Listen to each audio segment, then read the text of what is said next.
கொடநாடு கொலை கொள்ளை வழக்கு தொடர்பாக எடப்பாடி பழனிசாமியின் முன்னாள் முதன்மை பாதுகாப்பு அதிகாரி வீரபெருமாளிடம் விசாரணை மேற்கொள்ளப்படுகிறது.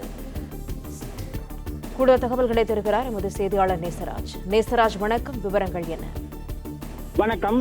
நீலகிரி மாவட்டம் கொடநாடு எஸ்டேட்டில் கடந்த 2017 ஏப்ரல் 23 நள்ளிரவு கொலை மற்றும் கொள்ளை சம்பவம் நடைபெற்றது. இது தொடர்பாக ஊட்டி நீதிமன்றத்தில் வழக்கு விசாரணை நடைபெற்று வருகிறது. சிபிசிஐடி காவல்துறையினர் கடந்த 2022 ஆண்டு முதல் இந்த வழக்கை விசாரித்து வருகின்றனர். சிபிசிஐடி ஏடிஎஸ்பி முருகவேல் தலைமையிலான காவல்துறையினர் இதுவரை சுமார் 250 பேரிடம் வாக்குமூலம் பெற்றுள்ளனர். மேலும் இந்த நிலையில் முன்னாள் முதல்வர் ஜெயலலிதா மற்றும் எடப்பாடி பழனிசாமியின் முதன்மை பாதுகாப்பு அதிகாரி இருந்த வீரபெருமாளுக்கு சிபிசிஐடி போலீசார் சம்மன் அனுப்பியிருந்தனர். கோடநாடு கொலை கொள்ளை வழக்கு தொடர்பாக சிபிசிஐடி விசாரணை குழு விசாரணையை தீவிரப்படுத்தியுள்ளது. இந்த நிலையில் கடந்த சில நாட்களுக்கு முன்பு கோடநாடு எஸ்டேட் மேலாளர் நடராஜனிடம் போலீசார் விசாரணை மேற்கொண்டனர்.